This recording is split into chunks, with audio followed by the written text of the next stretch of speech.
नीतीश कुमार के बयान के बाद जब नीतीश कुमार ने खुल करके भारतीय जनता पार्टी के कई नेताओं द्वारा किए जा रहे जो बयान थे उस पर पलटवार किया, उसके बाद से खुल करके बिहार में भाजपा और जदयू की राजनीति सामने आ गई है। नीतीश कुमार के बोलने के बाद कुछ बच के रहता भी नहीं है। जैसा कि आप सभी जानते हैं कि लगातार भारतीय जनता पार्टी और नीतीश कुमार के बीच में यानी जदयू के बीच में संबंधों को बनाए रखने के लिए प्रयास हो रहे थे, लेकिन इन सब के बीच में आपने देखा होगा कि नीतीश कुमार ने खुद से लीड ले लिया है और लीड लेते ही अब भारतीय जनता पार्टी भी कहीं ना कहीं ये बात समझ गई है कि उसके लिए समय समाप्त होने वाला है। भोरे भोर के इस एपिसोड में आप बहुत बहुत स्वागत करते हैं और साथ ही एक विषय जो कि लगातार गंभीरता से बिहार की राजनीति को हिलोरे दे रहा है, हिलकोर रहा है, वो विषय है कि आखिर नीतीश कुमार इतना एक्शन में क्यों आए हैं और इसके पीछे का रणनीति कारण क्या है। जिस भारतीय जनता पार्टी की केंद्र सरकार में यानी कि भारतीय जनता पार्टी जो केंद्र सरकार को लीड कर रही है, उस भारतीय जनता पार्टी के द्वारा जिस तरह से बिहार को लेकर के आंकड़े आ रहे हैं, सर्वे किए जा रहे हैं, नीति आयोग की रिपोर्ट आई है, उसके बाद से कोई मंत्रणा नहीं हो रही है। किसी ने ये पूछने का प्रयास नहीं किया कि बिहार आखिर पिछड़ा हुआ क्यों है, जबकि नीतीश कुमार लगातार काम कर रहे हैं और दावे दोनों ही कर रहे हैं, क्योंकि पिछले 15-16 सालों से दोनों एक साथ बिहार के विकास की चर्चा करते हैं, बात करते हैं और दावा भी करते हैं। इन सब के बाद अब जबकि ये बातें खुल करके सामने आ गई है कि बिहार पिछड़े राज्यों में है, नीतीश कुमार ने भी स्वीकार कर लिया है कि हाँ ठीक है, नीति आयोग की रिपोर्ट है, बहुत सारे मानक हैं, उस मानक पर हम पिछड़ रहे हैं, लेकिन उसके बावजूद हम काम भी कर रहे हैं। काम करने के बाद भी पिछड़ने का कारण क्या है, नीतीश कुमार ने बड़ा स्पष्ट तरीके से बताया। उन्होंने स्पष्ट तरीके से कहा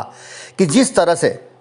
हम काम कर रहे हैं, लेकिन जनसंख्या जो हमारा है और हमारे पास संसाधन कम है, ऐसी स्थिति में हमारे प्रयास तो लगातार हो रहे हैं, लेकिन उसका फ़ायदा आम लोगों तक नहीं पहुंच रहा है। तो निश्चित रूप से केंद्र सरकार को चाहिए कि हमें विशेष राज्य का दर्जा दें। केंद्र सरकार भी इस हमारे साथ बराबर की भागीदार है और ऐसी स्थिति में केंद्र सरकार को चाहिए कि वो बिहार को विशेष पैकेज देकर के, विशेष राज्य का दर्जा देकर के बिहार को भी उन राज्यों की श्रेणी में लाए जो विकसित की श्रेणी में है। इसके साथ ही हमने आपको कल ही बताया था कि नीतीश कुमार को इम्प्रूविंग स्टेट का जो खिताब है वो मिला है, यानी कि नीतीश कुमार निश्चित रूप से काम कर रहे हैं। अब इन सब बातों के बीच लगातार भारतीय जनता पार्टी की तरफ से ये बयान आ रहा है कि बिहार को अन्य राज्यों से अधिक मदद कर रहा है केंद्र, उसके बावजूद भी बिहार को अब विशेष राज्य का दर्जा की ज़रूरत नहीं है। अगर एक कोई कहता तो बात समझा जा सकता था कि हो सकता है कि भूल चूक में या फिर किसी कारणवश बोला जा चुका है, लेकिन लगातार नीतीश सरकार में ही मंत्री रेणु देवी ने इस बात को छेड़ा, उसके बाद से तो ये तांता लग गया। जीवेश मिश्रा ने तो हद ही कर दी। उन्होंने सीधे तौर पे इस बात को लेकर के स्पष्ट कर दिया कि बिहार को विशेष राज्य का दर्जा नहीं मिलेगा। अग्रणी राज्यों में खड़ा करने के लिए प्रतिबद्ध हम हैं, इससे कोई दो राय नहीं है। उन्होंने कहा कि हमारी सरकार का संकल्प है कि बिहार का समुचित विकास करेंगे। केंद्र सरकार जितनी मदद कर सकती है उससे बढ़ चढ़ कर रही है। इन सारी बातों को लेकर के जीवेश मिश्रा ने जो बातें कही, वो बातें कहीं ना कहीं कंट्राडिक्शन पैदा करती हैं। एक तरफ वो कहते हैं विशेष राज्य के दर्जा की ज़रूरत नहीं है, वहीं दूसरी तरफ वो कहते हैं कि हमारा कमिटमेंट है बिहार का सर्वांगीण विकास। इन सारी बातों को लेकर के आपको पता है कि एक बहुत ही मजबूत और पुराने नेता हैं जो लगातार नीतीश सरकार में मंत्री रहे हैं, विजेंद्र यादव ने इन सारे मामलों को लेकर के और जो नीति आयोग द्वारा फॉर्मूले तय किए गए हैं उस पर कहीं ना कहीं चोट करते हुए कहा है कि आखिर ऐसा क्या है जिसके लेकर कि बिहार इतना सब कुछ करने के बाद नीतीश कुमार जी के कार्यशैली, उनके बिहार को विकास की तरफ ले जाने की सोच से कोई इनकार नहीं कर सकता है, न भारतीय जनता पार्टी कर सकती है, न और कोई कर सकता है। इन सब के बावजूद अगर बिहार आंकड़ों में पिछड़ा हुआ है तो इसके लिए केंद्र सरकार ने क्या किया, क्या अलग से किया, ये बातें केंद्र सरकार के पाले में है और केंद्र सरकार को इसका जवाब देना चाहिए। जदयू के मंत्री विजेंद्र यादव ने स्पष्ट तरीके से कहा कि यह फार्मूला से ही मदद मिलती है, अगर सबके समान किया जाएगा तो बिहार का विकास नहीं हो सकता है। बिहार को ज़्यादा दिया तो आंकड़ा भी दे, अगर ऐसा कुछ है तो उन्होंने सीधे तौर पे टारगेट किया है और पूछा है भारतीय जनता पार्टी नीति केंद्र सरकार से कि यदि बिहार को आपने ज़्यादा मदद किया है तो इसकी पूरी जानकारी आपको देनी चाहिए और बिहार के लोगों को बताना चाहिए। आपको बता दें कि योजना एवं विकास और ऊर्जा मंत्री विजेंद्र यादव लगातार इस बात की चर्चा करते रहे हैं कि बिहार को जो चाहिए वो नहीं मिल रहा है। उन्होंने कहा कि राज्यों को तय फार्मूले से ही सहायता मिल रही है, बिहार भी उसी कैटेगरी में है, लेकिन यदि केंद्र सरकार ये दावा कर रहा है कि बिहार को कुछ अधिक मिला है तो सहायता दी गई है तो बताना चाहिए। सीधे तौर पर उन्होंने कहा है कि बिहार को भी उस अनुपात में सब कुछ मिलता है, केंद्र ने अधिक सहायता दी है तो ऐसा करने वाले और कहने वाले आंकड़ा भी बताएं, सिर्फ थोथी दलील न करें। उन्होंने कहा है कि विशेष राज्य का दर्जा बिहार को मिलना चाहिए और निश्चित रूप से बिहार की सहायता बढ़ जाएगी यदि उसे विशेष राज्य का दर्जा दिया गया। नीतीश कुमार के दूरदर्शी सोच और कुशल नेतृत्व के कारण बिहार आज देश में सबसे तेजी से विकास करने वाला राज्य है, जिसका एक दिन पहले ही नीतीश कुमार को सम्मान मिला है। इसके साथ ही साफ तौर पे विजेंद्र यादव ने, और विजेंद्र यादव ही क्यों, खुद नीतीश कुमार ने आंकड़ों के हिसाब से बताया है कि हम लगातार विकास की तरफ बढ़ रहे हैं और 2005 से लेकर के आज 2021 तक अगर आंकड़ों को देखा जाए तो बिहार में ऐसा कौन सा चीज़ है जो हमने नहीं किया है। इन सारी बातों को लेकर के अब सीधी तौर पे नीतीश कुमार को उकसाने का जो भारतीय जनता पार्टी का मकसद था वो एक ही एंगल पर नहीं था। ये तो मात्र एक एंगल है कि नीतीश कुमार के कार्यशैली पर ही प्रश्न खड़े कर दिए जाए आंकड़ों के माध्यम से। आंकड़ों की बाजीगरी आप जानते हैं कि केंद्र और राज्यों के बीच में अक्सर चलते रहते हैं। इन सब बातों के बीच नीतीश कुमार को उकसाने का और भी कई हथकंडा अपनाया जा रहा है, जहां एक तरफ भारतीय जनता पार्टी के कई ऐसे नेता हैं जो नए हार्डकोर नेता के रूप में जाने जाते हैं, चाहे वो हरिभूषण ठाकुर बचौल की बात कर लें, जीवेश मिश्रा की बात कर लें, रेणु देवी की बात कर लें या अन्य नेताओं की बात कर लें, वो पूरी तरह से नीतीश कुमार के विरुद्ध, यहाँ तक कि आपने देखा कि सम्राट चौधरी से लेकर के अन्य नेता भी लगातार हमले कर रहे हैं। इन सारे नेताओं को कहा जाए तो वो नीतीश कुमार पर ही प्रश्न खड़े कर रहे हैं, जबकि नीतीश कुमार के साथ वो पिछले